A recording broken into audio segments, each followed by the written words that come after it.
은혜 받으실 하나님 말씀은 마태복음 5장 8절 말씀, 우리 마태복음 강의 12번째 시간입니다. 우리 다 같이 합독하도록 하겠습니다. 시작.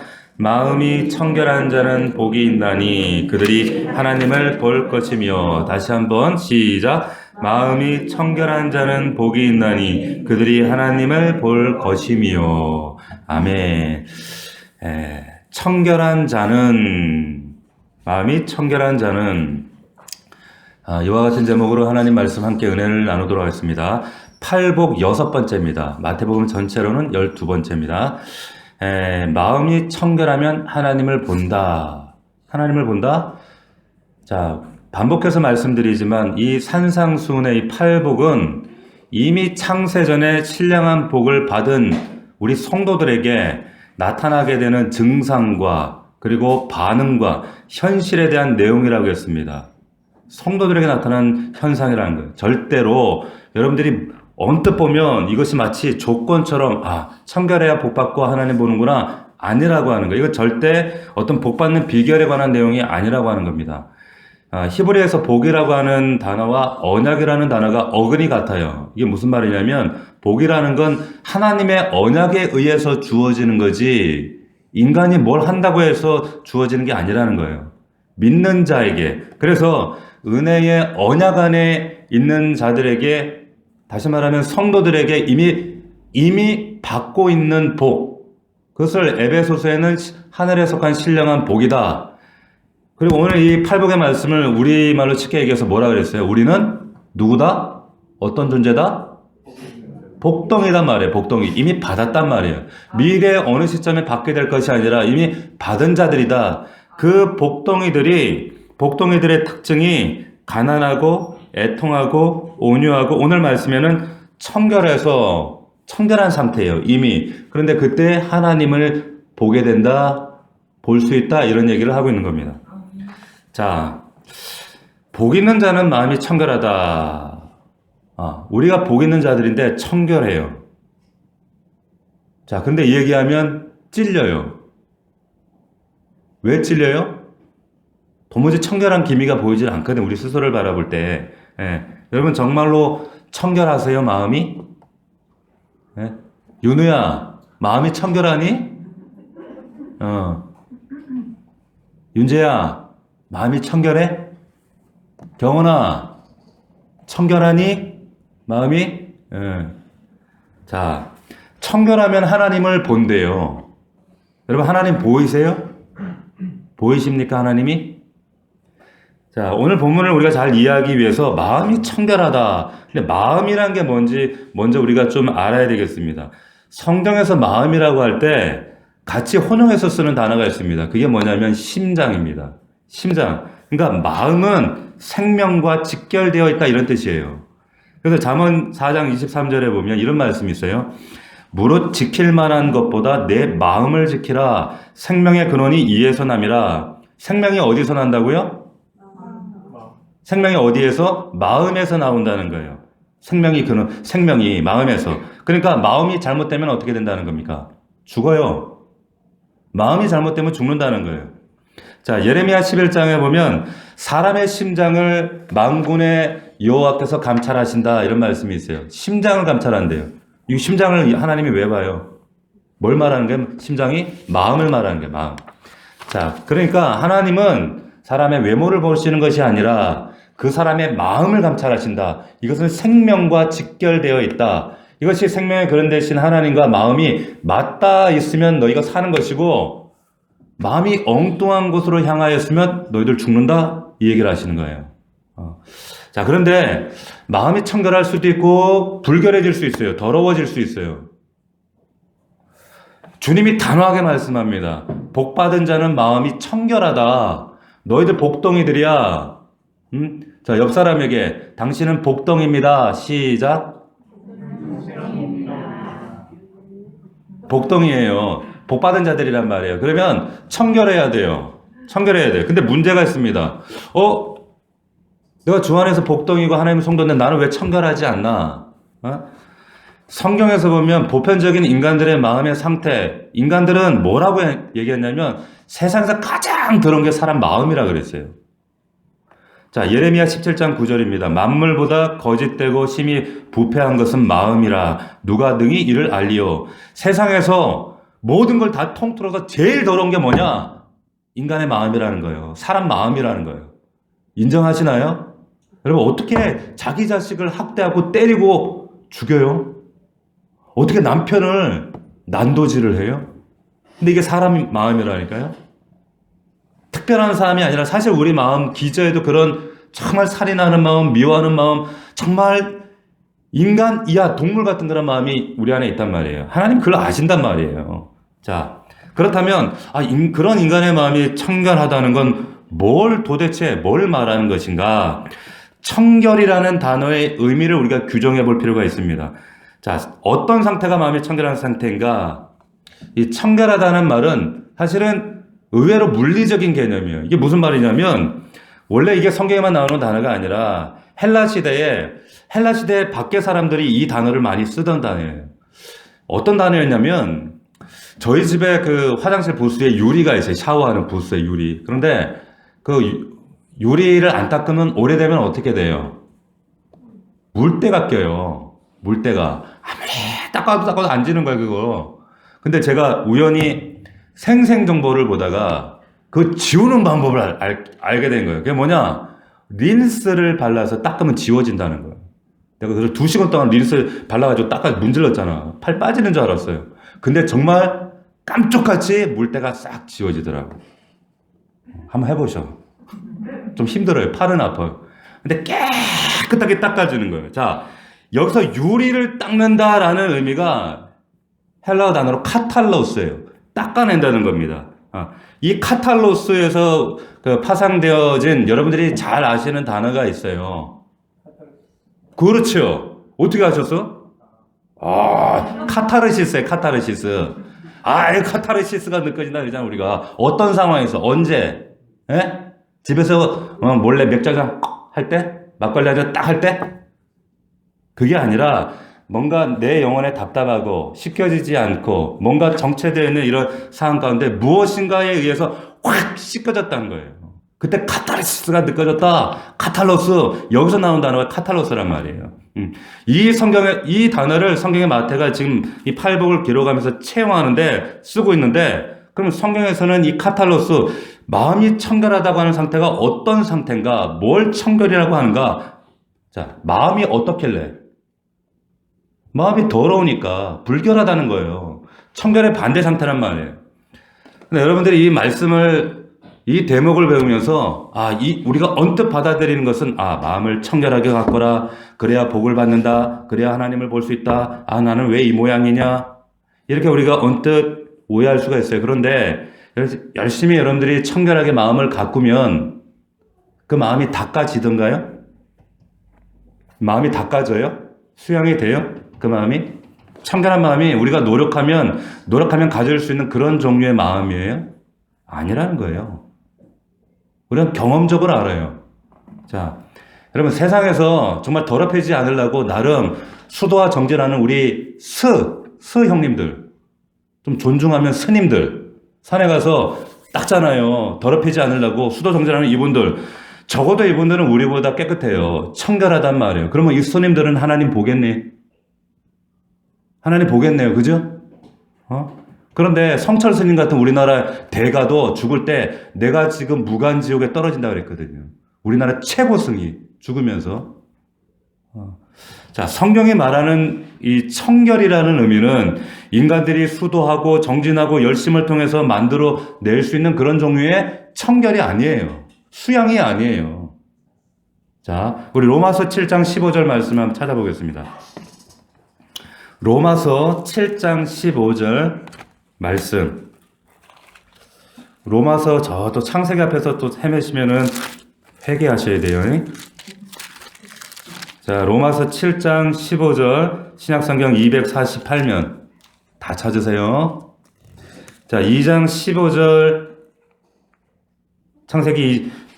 로마서 7장 15절 말씀부터 제가 읽습니다. 잘 눈으로 따라 보세요. 내가 행하는 것을 내가 알지 못하노니 곧 내가 원하는 것은 행하지 아니하고 도리어 미워하는 것을 행함이라 마음 안에서 이루어지는 사건이에요. 마음이 이렇다는 거예요. 16절 만일 내가 원하지 아니하는 그것을 행하면 내가 이로써 율법이 선한 것을 시인하노니. 예? 자,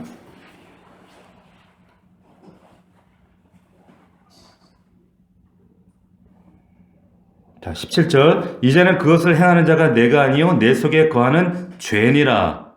내 속 곧 내 육신에 선한 것이 거하지 아니하는 줄을 아노니 원함은 내게 있으나 선을 행하는 것은 없노라. 자, 그러면서 뭐라고 합니까? 23절을 보세요. 23절. 우리 23절 같이 읽겠습니다. 시작. 내 지체 속에서 한 다른 법이 내 마음의 법과 싸워 내 지체 속에 있는 죄의 법으로 나를 사로잡는 것을 보는도다. 자, 사도 바울도 자기 마음을 자기 스스로 못하겠다는 거예요. 청결하게 못 만들었다는 거예요. 오히려 어떤 법이 나를 막 사로잡아가는 것. 도무지 이것 때문에 회의가 들어요. 내 마음의 꼬락서니가 왜 이런가. 그러면서 이런 정말 죄된 자신의 몸을 체험하고 있단 말이에요. 그러면서 그 한탄 뒤에 24절에 뭐라 하는가? 오호라 나는 공고한 사람이로다. 이 사망의 몸에서 누가 나를 건져내랴? 누가 나를 좀 건져다오. 이렇게 얘기하는 거예요. 자, 그러면 이게 우리의 인간의 마음인데, 그럼 이 마음, 이런 인간의 마음, 어떻게 해볼 수 없는 인간의 마음을 어떻게 하라는 얘기인가? 다시 한번 말씀드리지만, 산상수훈의 팔복은 복받은 자들에게만 나타나는 증상이고 반응이고 현실입니다. 따라서 예수님이 말씀하신 마음의 청결은 성도에게만 나타나는 청결이어야 돼요. 성도에게만 나타나는 거예요. 절대로 불신자들에게 나타날 수 없는 거예요. 자, 내 노력이나 애씀으로 되는 게 아니다. 그러면 도대체 마음이 청결한 상태가 뭔가? 뭘 청결하다고 하는 것인가? 그렇지 않은 건 뭔가? 야고보서로 가보겠습니다. 야고보서. 자, 도대체 청결하지 못하는 거, 청결하다는 거, 그럼 뭘 말하는가? 375면에 있습니다. 자, 말씀을 통해 자기 자신을 진단하시기 바래요. 야고보서 4장을 보겠습니다. 6절서부터 쭉 읽겠습니다. 야고보서 4장 6절입니다. 자, 잘 따라오세요. 그러나 더욱 큰 은혜를 주시나니 그러므로 일렀으되 하나님이 교만한 자를 물리치시고 겸손한 자에게 은혜를 주신다 하였느니라. 그런즉 너희는 하나님께 복종할지어다 마귀를 대적하라. 그리하면 너희를 피하리라. 8절 다 같이 읽습니다. 시작. 하나님을 가까이 하라. 그리하면 너희를 가까이 하시리라. 죄인들아 손을 깨끗이 하라. 두 마음을 품은 자들아 마음을 어떻게 하라? 성결하게 하라. 이 성결하게 하라는 말이 오늘 주제 마음을 청결하라 그 말이에요. 그런데 청결하게 하는 상태가 어떤 상태입니까? 여기 청결의 반대 개념을 뭐라고 설명하고 있어요? 두 마음을 품은 자들아 그랬어요. 두 마음. 마음이 나누어진 상태라는 거예요. 자, 금요일날 우리 창세기 말씀을 나눴어요. 창세기 말씀에 의하면 지금 이 두 마음은 어떤 상태예요? 하나님은 아는데 지금 어디에 가 있어요? 야곱이 세겜에 가 있단 말이에요. 하나는 베델로 올라가라고 하는데 세겜에 있는 거예요. 베델도 있고 세겜도 있는 거예요. 그러니까 하나님은 어떻게 하셨어요? 등을 떠밀어 버리시잖아요. 어떤 사건으로? 디나의 강간 사건과 아들 둘이가 시몬과 레위가 살인자가 돼버리게 만들잖아요. 등 떠미시는 거예요. 자, 야고보 사도는 정확하게 이 청결의 반대 상태, 마음의 이 불결한 상태, 이 불결한 상태를 어떻게 다른 말로 묘사했는가 하면 마음이 나누어진 상태다. 이쪽으로도 기울어져 있고 저쪽으로도 기울어져 있고 속된 말로 하면 부부간에 지금 바람난 거예요. 바람났다 이 말이에요. 자, 남녀간에 이 사랑이라는 속성이라는 게 보세요. 이 사랑이라고 하는 것은 여러분 99%가 있을까요? 사랑이라는 속성 특징상 100%예요. 전부 아니면 전무예요. 전부냐, 올이냐, 아니면 nothing이냐 이런 거지. 예를 들어서 내가 사랑하는데 우리 아내는 99% 사랑하고 옆집 아줌마는 1% 사랑해. 이게 가능할까요? 가능합니까? 안 가능하죠. 가능한가 보네. 그게 어떻게 가능해요? 우리 남편을 99% 사랑하고 옆집 아저씨 멋있어 1% 사랑하고 이럴 수 있어요? 그럴 수 없다는 거예요. 사랑이 갖는 속성은 all 아니면 nothing이에요. 전부 아니면 전무예요. 이게 사랑이란 말이에요. 근데 성경에 청결하지 못한 상태는 이게 두 마음으로 나뉘어져 있단 말이에요. 이걸 더럽다 하는 거예요. 이걸 불결하다고 얘기하는 겁니다. 자, 야고보서 1장을 1장을 한번 가보세요. 야고보서 1장 5절입니다. 자, 1장 5절. 너희 중에 누구든지 지혜가 부족하거든 모든 사람에게 후히 주시고 꾸짖지 아니하시는 하나님께 구하라 그리하면 주시리라. 6절 다 함께 시작. 오직 믿음으로 구하고 조금도 의심하지 말라. 의심하는 자는 마치 바람에 밀려 요동하는 바닷물결 같으니 이런 사람은 무엇이든지 죽게 없기를 생각하지 말라. 8절 시작. 두 마음을 품어 모든 일에 정함이 없는 자로다. 정함이 없다는 말은 흔들리고 있다는 말이에요. 왜? 두 마음이기 때문에. 자, 두 마음을 상태. 자, 이 두 마음을 품은 상태. 자, 아까 두 마음은 어떤 상태라 그랬어요? 마음이 청결하지 못한 상태예요. 자, 정리해 봅시다. 그러면 3단 논법에 의하면 이렇게 정리가 되는 거예요. 청결하지 못한 마음의 상태는 어떤 상태냐? 두 마음을 품은 상태예요. 두 마음. 사랑하는 남자를 마음에 두 남자를 품고 있다 이 말이에요. 여자를 품고 있다. 두 마음에 품은 상태를 다른 말로는 의심하는 자다 이렇게 얘기를 하는 겁니다. 이해가 되시겠어요? 이게 청결하지 않단 말이에요. 자, 로마서 1장 28절로 우리 가보겠습니다. 로마서 1장 28절. 로마서 1장 28절. 240명. 로마서 1장 28절 같이 읽겠습니다. 시작. 또한 그들이 마음에 하나님 두기를 싫어하며 하나님께서 그들을 그 상실한 마음대로 내버려 두사 합당하지 못한 일을 하게 하셨으니. 자, 여기 보면 여기 마음이 상실되어 버렸어요. 마음에 하나님을 두어야 살아요. 그런데 그 마음이 정결한 상태거든요. 그런데 그 마음 안에 하나님이 장악하셔야 되는데 그 마음 안에 두 마음이 있어요. 하나님 두기를 싫어해요. 그래서 다른 존재들이 있어요. 그게 뭐냐? 나라는 존재. 그리고 세상이라는 존재가 거기 안에 들어가 있는 거예요. 그러니까 하나님은 어떻게 하세요? 그냥 내비둬버리는 거예요. 하나님의 징계 가운데 가장 무서운 징계가 뭐냐면 그냥 내비둬버리는 거예요. 아우, 너 됐어 그냥. 저놈 새끼 말도 안 들어? 네가 알아서 해. 이걸 육이라고 해요. 매를 드는 건 사랑이 있다는 증거죠. 자, 거기에 대한 그것을 상실한 마음이다. 이걸 더러운 마음이라고 얘기하는 거예요. 상실한 마음. 자, 그렇게 놔두면 어떻게 돼요? 망해요. 저주받아요. 죽어요. 그러니까 하나님 어떻게 세겜에서 끄집어내죠. 야곱을.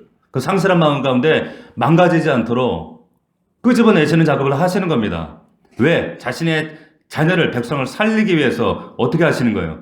그 인간들이 붙들고 있는 것, 야곱이 세겜에 묻어뒀던 것, 우상단지, 우리의 삶 가운데, 내 마음 가운데, 그리고 그들 마음에 가 있는 그 대상들, 이것들을 하나님이 하나하나 끊어내시는 작업을 하는 거예요. 끊어내시는 작업을. 이 작업을 하시는 거예요. 이 작업을 뭐라 그래요? 청결이라고 하는 거예요. 청결. 청결 작업을 하신단 말이에요. 그래서 마음이 청결하게 되는 건 여러분 여러분이 하는 것이 아니라 이것은 하나님이 우리의 신앙생활 가운데 여러분들 인생 속에서 행하시는 하나님만 하실 수 있는 일인 줄로 믿으시기를 축원합니다. 아멘입니까? 하나님이 하신다는 거예요. 자, 정리를 하면 다시 한번 정리를 하면 이런 겁니다. 청결하지 못한 불결한 마음은 마음이 하나로 되어지지 못하고 두 마음으로 갈려져 있는 상태. 그 두 마음으로 갈려져 있는 상태를 그걸 의심하는 것이다. 그것이 더러운 것이다. 불결한 것이다. 청결한 상태가 아니다. 이렇게 말하는 거예요. 그러면 하나님 볼 수가 없어요. 하나님 경험할 수가 없어요. 자, 여기까지 이해가 되시죠? 자, 그러면 여기 보니까 두 마음을 품은 자, 의심하는 자는 바람에 밀려 요동하는 풍랑에 요동하는 사람 같다. 자, 지금 이 야고보서의 말씀을 얘기할 때 여러분 머릿속에 떠오르는 신약의 인물이 있어요, 없어요? 베드로. 우리 오늘 정혜중 집사님이 오늘 점수가 좋습니다. 베드로예요. 왜? 마태복음에 보면 베드로가 무리를 걸어가는 장면이 있죠. 거기에 보면 예수님이 베드로 보고 무리를 걸어오라. 정말 주님이시면 저를 보고 명하사 무리를 걸어오라고 하십시오. 이렇게 말하는 베드로도 웃기지만 또 걸어오라고 하시는 주님이 더 웃겨 사실은. 예. 그 중력을 거스리는 거 아니에요. 자연법칙을 거스리는 거 아니에요. 걸어오라. 그랬더니 베드로가 발을 내딛고 걸어옵니다. 뚜벅뚜벅 걸어오다가 나중에 빠졌어요, 안 빠졌어요? 빠져요. 물에 꼬르륵 하고 빠졌어요. 왜? 바람을 보고 풍랑을 보고 무서워 빠져가는지라 그랬어요. 빠져갑니다. 죽게 생겼어요. 그런데 예수님이 얼른 다가와서 목덜미를 딱 잡고 이렇게 세우시는 거예요. 그리고 자, 아직 물입니다. 물에서 건지실 그때 아직 물이란 말이에요. 물인데 배가 아니에요. 야단칩니다. 이 믿음이 작은 자예요. 너 왜 믿음이 이 모양이냐? 야단을 치셨어요. 왜 의심하느냐 말씀하시. 이 의심이란 말과 이 믿음이라는 말이 한 사건 속에 나온단 말이에요. 자, 그 말은 베드로가 무리를 걷다가 마음 상태가 어떻게 됐다는 거예요? 청결하지 못한 상태가 됐다는 거예요. 청결치 못한 상태가 되었다. 왜 의심하였느냐? 자, 그런데 여러분 이 사건을 잘 여러분들이 상고해 보시면 결국에 베드로가 무리를 몇 번 걸었어요. 윤우야, 예수님 베드로가 무리를 몇 번 걸었어? 몇 번 걸었어? 오늘 집에 가서 마태복음 다시 한번 읽고 그 복습해라. 자, 여러분 2번 걸어요. 왜? 왜 그렇죠? 처음에 걸어올 때 한 번 걸었어요. 그죠? 빠졌어요. 그죠? 예수님이 꺼냈어요. 그리고 나서 배까지 걸어갔단 말이에요. 걸어갔어요? 안 걸어갔어요? 걸어갔잖아요. 2번 걸었단 말이에요. 그런데 여러분 첫 번째 무리를 걸어온 곳과 두 번째 무리를 걸어온 곳 그 사이에 중대한 차이점이 있어요. 첫 번째 거르륵 빠졌단 말이에요. 마음이 청결하지 못한 상태로 변질되었어요. 마음이 청결하지 못한 상태. 근데 두 번째 예수님이 붙들고 배까지 데리고 와서 태웁니다. 그때도 걸어갔어요. 두 번째도 걸어갔단 말이에요. 안 빠졌어요. 누구와 함께 있기 때문에? 예수님과 함께 있기 때문이에요. 자, 그런데 이 첫 번째 걷다가 물에 빠지는 상황과 두 번째 걷다가 물에 안 빠지고 끝까지 걸어갔던 요 사건 사이에 중요한 문장 하나가 있어요. 우리가 이 문장을 놓치면 안 되는데 우리는 그냥 지나가면서 놓쳐버리죠. 그 중요한 게 뭐냐? 바람을 보고 무서워 빠져가는 그 베드로를 향해서 예수님이 오시기 전에 베드로가 한 말이 있어요. 베드로가 한 말이 있습니다. 그게 뭡니까? 한번 따라합시다. 주여, 나를 구원하소서. 다시 한번 주여, 나를 구원하소서. 이게 한 마음이에요. 자, 신부는 신랑만 바라볼 때 순결한 신부가 되는 겁니다. 아멘입니까? 우리 믿는 자가 청결해지느냐 순결하느냐 이거는 오직 주님만 바라볼 때 그 상태가 청결한 상태예요. 그때 베드로도 빠졌을 때 구원받는단 말이에요. 할렐루야. 여러분 이 영적 원리를 여러분들 잘 기억하셔야 돼요. 보통 우리 마음이 청결하려면 어떻게 해야 될까? 마음을 어떻게 하면 청결하게 유지할 수 있을까? 도덕적으로 함양하고 수양을 하고 윤리적으로 노력을 해야 되나? 그래가지고 청결해집니까? 안 된단 말이에요. 인간은 절대 그런 존재가 아니에요. 우리는 그럴 수 없어요. 그런 의지 자체가 없어요. 베드로가 거기서 딱 한마디 했단 말이에요. 주여 나를 구원하소서. 주여 나를 구원하소서. 청결이 뭡니까? 주님만 보는 거예요. 주님만. 풍랑 보지 않는 거예요. 다른 거 보지 않는 거예요. 그분만 소망하고 그분만 바라보는 그 상태입니다. 여러분 마음 가운데 풍랑이 일어요? 삶 때문에, 직장 때문에, 가족 때문에, 누구 때문에, 건강 때문에 풍랑이 일어요? 주님만 한번 바라보세요. 어떻게 되는가? 오늘 말씀에 그렇게 너희들이 청결한 상태가 되면 하나님 본대요. 하나님을 본다는 말이 무슨 뜻인가? 자, 우리 시편 24편으로 한번 가보겠습니다. 시편 24편. 자, 시편 24편 구약성경 818면에 있습니다. 818면. 하나님을 본다는 게 도대체 뭐야? 진짜 보나? 진짜 봅니다. 진짜 본다니까요. 자, 하나님을 본다는 건 무슨 말이냐면, 여러분 시편 23편 전에 우리가 잘 아는 그 유명한 다윗의 시편 23편, 여호와는 나의 목자시니 이렇게 시작하는 유명한 시가 있죠. 이 23편 때문에 24편이 가리워져 있어요.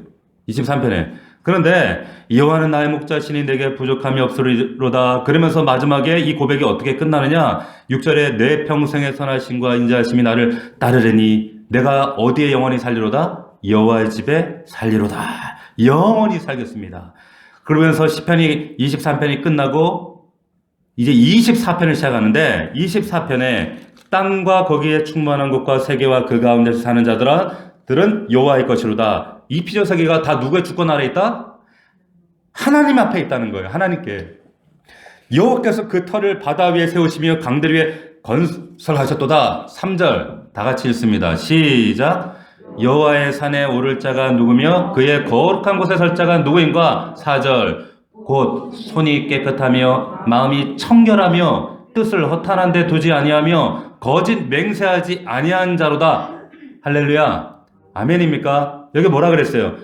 마음이 청결한 자, 뜻을 허탄한데 나뉘어지지 않은 자, 분산되지 않은 자, 거짓 맹세하지 않는 자, 그는 여호와께 복을 받고 구원의 하나님께 뭘 얻는다 그랬어요? 의를 얻는다. 이 의가 뭐라 그랬습니까? 마태복음에서 예수 그리스도예요. 하나님과 하나님 나라를 얻는단 말이에요. 그리고 이는 여호와를 찾는 족속이요 야곱의 하나님의 뭐를 구하는 자라 그랬습니까? 얼굴을 구한다는 거예요. 오늘 본문 말씀 하나님을 본다 그 말이에요. 자, 우리 사랑하는 성도들 잘 들어보십시오. 청결한 자에게 허락되는 복이 어떤 복? 하나님의 얼굴을 보는 복이에요. 구약에서는 하나님 얼굴 보면 죽는다 그랬는데, 예? 눈에 보이지도 않는 하나님을 어떻게 보는가? 이런 의문이 생길 수가 있죠. 여기서 하나님을 본다는 것은 육신의 눈으로 하나님의 형상을 본다는 것이 아니라 본질적인 의미는 하나님과 나 사이에 인격적인 친밀한 관계가 이루어지다 이 말이에요. 믿으십니까? 이 관계가 이루어진다는 거예요. 주님이 보인다. 풍랑이 보이는 게 아니라 주님이 보인다니까요. 제가 지난 3월 1일 날 우리 윤 집사님 집을 신방을 했습니다. 3월 1일 휴일밖에 시간 안 된다고 해서 3월 1일 오전에 이제 신방을 드리는데 정말 사모함으로 준비해서 이제 신방을 오시면 좋겠습니다. 갔어요. 가서 반갑게 우리 서 집사님 손도 잡고 우리 한동안 못 봤던 장원이 손도 잡고 장호 손도 잡고 또 안아주고 그리고 안부도 묻고 학원 생활은 어떻니? 집사님 회사 생활은 어때요? 그리고 요즘 삶은 어때요? 이런저런 얘기 나누면서 등도 토닥거려주고 위로하고 격려하고 이런 시간을 가졌어요. 다양한 사람들을 제가 알아요. 우리 교회 안에 다양한 사람들이 있어요. 그런데 3월 1일 날 서로 근황을 물어가면서 격려하면서 위로하면서 3월 1일 만난 사람은 유 집사님 가정이에요. 이 한 가정이에요. 뭘 말해요? 하나님과 나 사이에 얼굴을 보고 인격적인 관계를 맺는다는 건 이거예요. 수많은 사람들, 우리가 수많은 교회, 수많은 설교, 수많은 회중 가운데 그 속에서 하나님 말씀 듣지만 그런 말씀을 듣는 게 아니라 비로소 인격과 인격으로 만나서 관계를 맺는다. 이게 하나님과의 친밀한 관계다. 이게 본질적인 관계다. 근데 이 부분이 열려 있는가 이 말이에요. 하나님과 이것이 이 관계의 인격적인 문이 열려 있는가? 이 인격적인 문이 열리지 않잖아요. 열리지 않으면 신앙생활에 굉장히 퍼석퍼석해요. 여러분 보세요. 저하고 친밀한 관계가 있어야지 제가 어떤 얘기를 할 때 하면은 라는 의미를 알아요. 목사님이 뭐 합시다 이럴 때 이게 목사님은 어떤 의중에서 한 거구나 대번에 압니다. 그런데 하물며 부부지간에도 있죠. 부부지간에도 그렇게 20년 30년을 같이 살아도 저놈의 남편 속을 모르겠어. 아내 속을 모르겠어. 왜 그래요? 그냥 오래 살다 보니까 그냥 등 돌리고 사는 거예요. 그냥. 친밀한 관계가 없으면 아무리 소리해도 귀에 안 들어와요. 그러니까 제갈 길 사는 거죠. 하나님과의 친밀한 관계가 열려져야 된다는 이게 신앙생활입니다. 그런데 이게 어떻게 하면 열려지는가? 여기 지금 아까 시편 4절에 보니까 손이 깨끗하며 마음이 청결하며 뜻을 허탄한 데 두지 않아야 된다는 거예요. 허탄한데 그래야지만이 하나님이 보인다는 거예요. 그 도래교회 김진홍 목사님이라고 하는 유명한 분이 계셔요. 아시죠? 김진홍 목사님. 새벽을 깨우리로다. 그 청계천 그 노숙자들 데리고 저 화성에 가서 개척지 간척해가지고 교회 세우죠. 활빈교회, 도래교회 이런 세우신 분인데 이분은 모태신앙입니다. 새벽기도도 나갔던 분이에요. 그런데 대학 들어가서 이분이 계명대 철학과를 전공하셨는데 대학 들어가서 하나님을 등졌어요. 왜? 근데 사실은 하나님을 그때 떠난 게 아니라 원래 거듭나지 않은 상태에서 종교적으로 책가방 들고 교회를 다녔죠. 엄마 따라 교회 다닌 거예요. 엄마 따라. 그러다가 머리가 굵고 자기 주관이 생기고 이제 대학 들어가서 철학을 접하고 그러면서 굳이 종교적인 신에 구속받으면서까지 교회 나갈 이유가 없죠. 머리가 컸으니까. 잘 들으셔야 돼요. 우리 부모들은. 우리 청소년부터 잘 들어야 돼요. 이번에 철학과 가서 철학에 매달리면서 저도 철학을 부전공하면서 철학은 누가 그러더라고. 철학은 질문만 있지 답이 없다고. 인생은 무엇인가? 인간은 어디서 오는가? 질문이 많아. 굉장히 사색적이고 고차원적이고 뭔가 다 철학책 하나 들고 다니면 뭔가 있어 보이고 그래. 근데 질문이 있는데 답이 없는 게 철학이란 말이에요. 이분도 김준호 목사님도 구도자의 심정으로 이런 인생에 대한 해답을 얻기 위해서 오만데 휴학하고 리어카 끌고 다니면서 기인처럼 고음을 팔고 책 팔고 그러면서 철학책도 들고 다니면서 인생이란 뭔가 도대체 우리는 왜 사는가 이런 고민하다가 나중에는 이분이 어디까지 가냐면 불교도 가고 스님도 만나고 신부님도 만나고 그러다 나중에 율락가까지 내려가서 이분이 아주 성병까지 걸려요. 완전히 정말 밑바닥까지 떨어졌다가 우여곡절 끝에 학교를 복학합니다. 복학해서 정말 폐인처럼 그래도 학교 그냥 졸업은 해야지 이러고 있는데 학교 선배가 야 나하고 성경 공부 좀 하자. 비웃었대요. 왜? 성경은 이미 떠난 지 오래거든. 유치하게 단순하고 자기가 생각할 때 이 기독교는 너무 단순해. 그냥 아메바 수준의 그냥 고민이야. 예수 믿으면 천국 간다? 야 그게 뭐야 그게. 그러고 있어. 정말 교회를 무시하고 신앙을 정말 하대하고 있었는데 그날따라 마음이 너무 가난한 거예요. 너무 가난한 상태였던 거예요. 그래서 지푸라기라도 잡는 심정으로 그래? 하고 못 얘기는 척 따라갔어요. 그러면서 거기서 성경 공부하면서 말씀을 보는데 에베소서 말씀을 읽었어요. 3절, 4절, 5절, 7절 읽는데 꽝 하고 부딪힌 말씀이 있었어요. 그 말씀이 뭐냐? 이 말씀이었어요. 우리가 그리스도 안에서 그의 은혜의 풍성함을 따라 그의 피로 말미암아 구속 곧 죄 사함을 받았으니 그냥 흔히 아는 말씀인데 어떤 말씀이 눈에 들어왔냐면 그리스도 안에서라는 단어가 번개치듯이 눈에 팍 들어오더라는 거예요. 그날따라 그런 역사가 우리 자녀들에게 인생 가운데 반드시 있게 될 줄로 믿습니다. 반드시 있어야 돼요. 자, 그리스도 안에서라는 그 말이 그 가난한 김준호 목사님 안에 번개처럼 깨달아지고 성광처럼 번쩍이는데 그동안 이분의 고백이 이렇게 적어놔서 보세요. 그동안 나는 어디에서 헤맸는가? 어디에서 구원의 길을 찾았는가? 그 헤맨 공간은 철학이었고 종교였고 나 자신이었다. 나는 그리스도 밖에서 방황하고 있었구나. 그리스도 아니란 어떤 것인가? 하나님이 인간을 향한 사랑이 결집된 것이 아닌가? 수개월간, 수년간 미래를 헤맸던 나의 의문은 일시에 사라지고 예수 그리스도를 인격적으로 내 앞에 다가오심으로 그분을 만났고 난 그분 앞에 무릎을 꿇었고 예수님을 나의 주인으로 모시게 되었다. 그래서 그날 밤새 드린 찬양이 어떤 찬양인 줄 아세요? 내 제사함 받고서 예수를 안디 나의 모든 것 다 이 찬양을 밤새 울면서 밤새도록 불렀다는 거예요. 그러고 나서 새벽에 나오는데 온 세상이 다른 세상이 되어 있다. 에덴으로 바뀌어져 있더라는 거예요. 제가 23살 때 하나님을 두 번째로 극적으로 만났을 때 서울에서 부산을 내려가는 무궁화 안에서 계속 찬양 나오고 막 눈물이 쏟아지고 옆에서 쟤 미쳤나 보다. 저는 이게 어떤 마음인지 알아요. 새들이 놀아오고 길가에 버드나무들이 막 야 안녕 하고 막 말을 걸어요.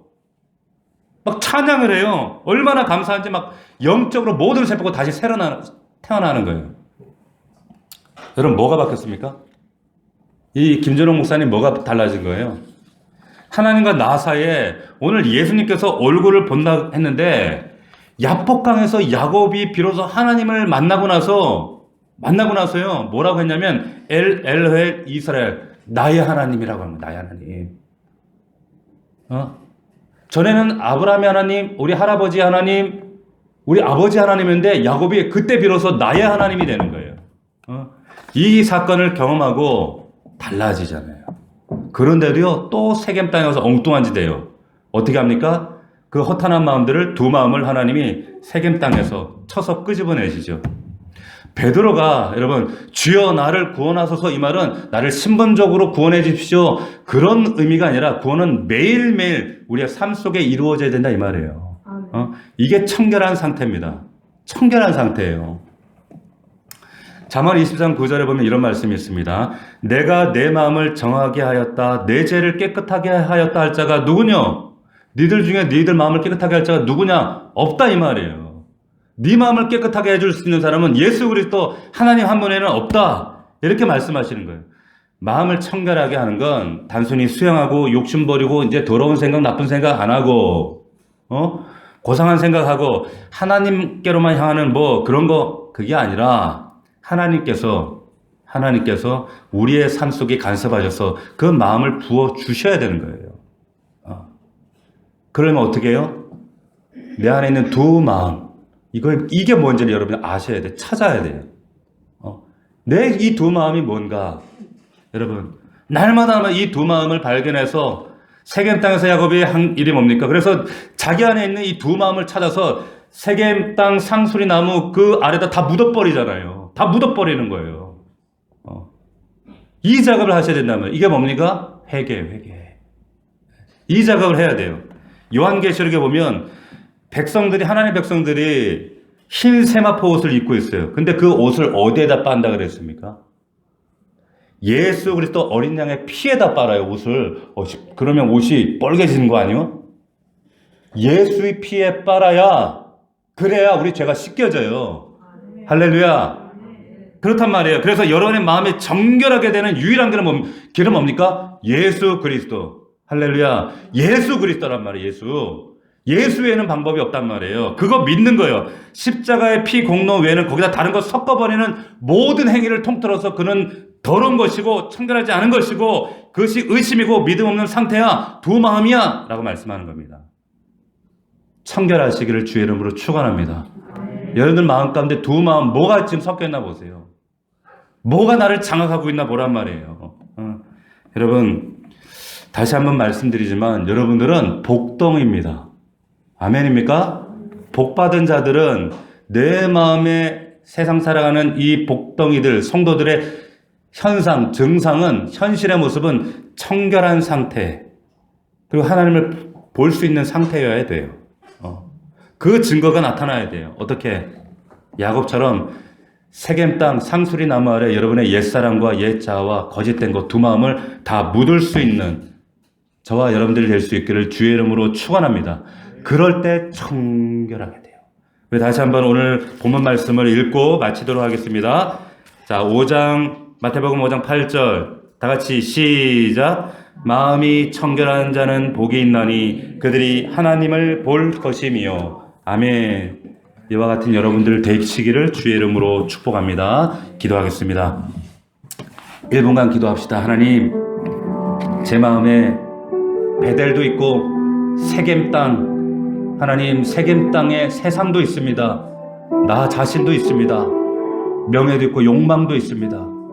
아버지 하나님, 세겜 땅을 떠나 베델로 올라가게 하옵소서. 두 마음을 품은 자들아, 이제는 그 두 마음이 오직 예수 그리스도 하나님만 바라보는 한 마음으로 아버지 하나님 그 두 마음을 품는 것이 청결하지 못한 것이고 더러운 것이며 의심하는 상태이며 그 상태는 결단코 하나님을 만날 수 없습니다.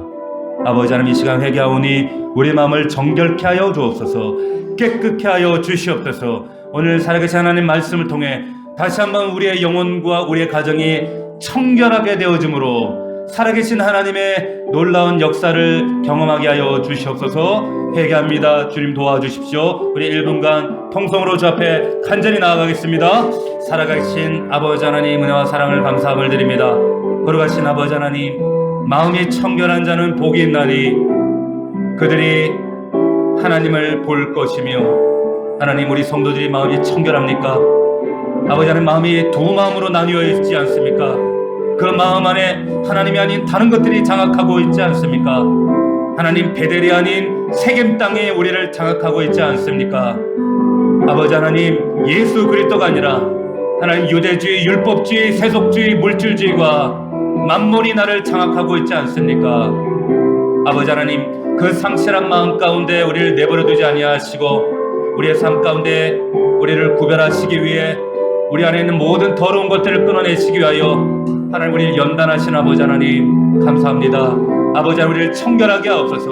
우리 사랑 넘치는 우리 성도들이 주 앞에 거룩하여지고 청결하여져서 하나님의 나라를, 하나님을 소유하고 보는 우리 믿음의 종들이 될 수 있도록 아버지 하나님 함께 하여 주옵소서. 그런 우리 사랑하는 성도들이 되게 하옵소서. 그런 하나님을 보고 하나님을 소유하는 우리 사랑하는 주일학교, 우리 사랑하는 청소년부, 우리 사랑하는 아들, 딸들이 되어질 수 있도록 아버지 하나님 함께 하여 주시옵소서.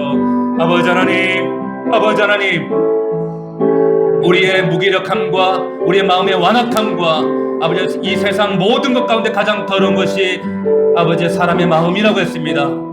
이 마음을 오직 예수 그리스도만이, 예수 피만이 우리를 정결케 하실 줄 믿습니다. 하나님, 그 예수 그리스도를 바라봄으로 아버지, 우리 나누어진 마음이, 분리된 마음이 다시 한번 베드로처럼 회복되어져 그 주님을 붙들고 우리를 걸어가는 그 믿음으로 승리할 줄 믿습니다. 아버지, 우리를 회복해 하옵소서. 우리 성도들이 회복해 하옵소서. 일어날 수 있도록 역사하여 주옵소서. 함께하여 주시옵소서. 살아계신 아버지 하나님, 하나님을 보는 자들, 마음이 청결한 자들, 그들이 바로 우리 넘치는 성도들입니다. 넘치는 성도들이 바로 그 복덩이들입니다. 하나님, 절대로 이것은 복받는 조건이 아닙니다. 아버지, 하나님을 볼 수 있는 조건이 아닙니다. 이 청결은 내가 노력하고 수양한다고 얻어질 수 있는 게 아닙니다. 오직 예수 그리스도, 살아계신 하나님 예수 그리스도를 바라볼 때, 그분만을 바라볼 때, 한 마음을 품을 때만 하나님을 소유할 수 있습니다. 아버지 하나님, 이 마태복음 5장 8절의 이 역사가 우리 사랑하는 성도들 가정과 삶 속에 경험되어지는 놀라운 은혜가 되게 하여 주시옵소서. 저들 안에 있는 모든 세겜의 불신앙의 역사들은 상수리 나무 아래 묻어버리게 하시고 이제는 예수 그리스도의 이름으로 베델로 회복될 수 있도록 역사하여 주시옵소서. 감사하고 예수 그리스도의 이름으로 기도하옵나이다. 아멘.